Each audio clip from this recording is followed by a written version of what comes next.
Hello and welcome to Spur Economics. In this video, we will discuss the concept of vicious circle of poverty and how it explains the reasons behind the underdevelopment of poor economies.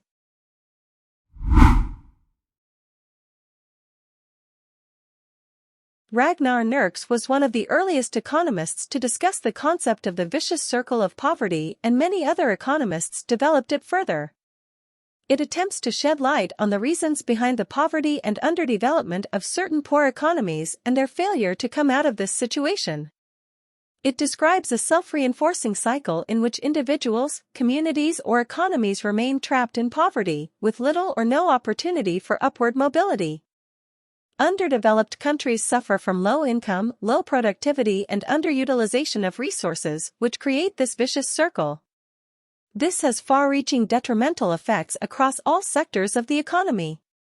These effects and vicious circles can be further depicted through the supply side, demand side, and resource mismanagement in underdeveloped economies.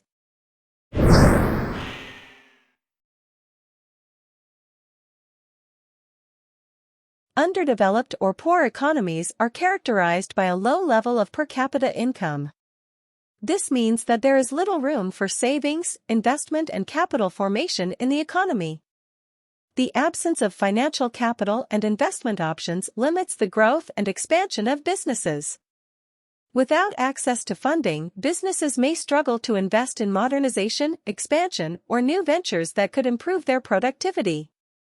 When individuals or businesses lack access to essential resources such as capital and technology, their ability to generate income is severely constrained. This limitation hampers their capacity to produce goods and services efficiently and profitably. The scarcity of these resources leads to low productivity. With limited access to modern technology and efficient production methods, individuals and businesses may struggle to compete in the market, leading again to low income and the repetition of this vicious cycle.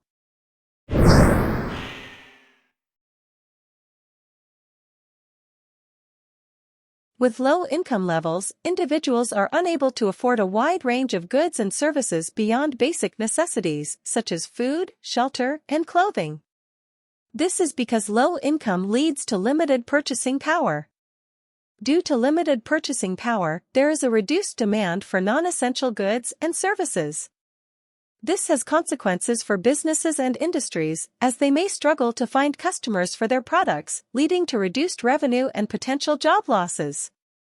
When businesses observe a lack of demand for their goods and services, they hesitate to invest in capital formation, expanding their production, and creating new products.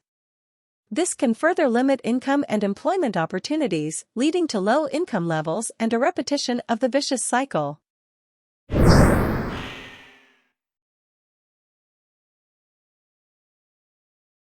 The vicious circle of poverty can also perpetuate in the context of resource utilization, which involves the inefficient use of natural and economic resources.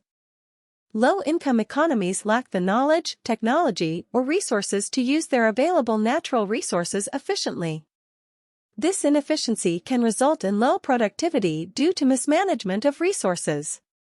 Low productivity further leads to a low level of income. As seen on the supply and demand side of the vicious circle, low income results in a low level of savings, small purchasing power of the population, and a small extent of the market.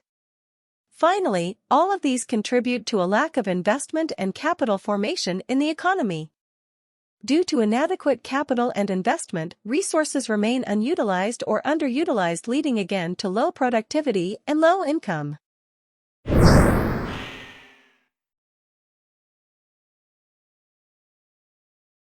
In poor underdeveloped economies, a large proportion of the population is engaged in the agriculture sector, which is characterized by low levels of income. Among these, a large portion of this agricultural population is dependent on subsistence agriculture with underdeveloped equipment and primitive techniques. Moreover, they are mostly uneducated and unskilled, preventing them from migrating to urban centers for high-paying employment. As a solution, a focus on education and skill development to increase employability along with the expansion of the industrial and services sector to increase employment opportunities is needed. the consumption of high-income groups is focused on durable goods or even luxuries. These goods are generally not produced domestically in underdeveloped economies due to the small extent of the market. Moreover, these goods require production on a large scale and highly skilled labor. Both of these are generally missing in poor economies. Additionally, these high-income groups often engage in conspicuous consumption to demonstrate their social status and prestige. Therefore, a huge portion of their income is spent on the purchase of foreign goods. Due to the small domestic market, demand for investment is low, and most of the investment from these high-income groups ends up in foreign markets. Therefore, it is the responsibility of the government to create investment opportunities in the domestic market and also to create favorable policies for domestic investment. Infrastructure development and public sector investments are needed to expand and create an atmosphere of confidence in the domestic industry.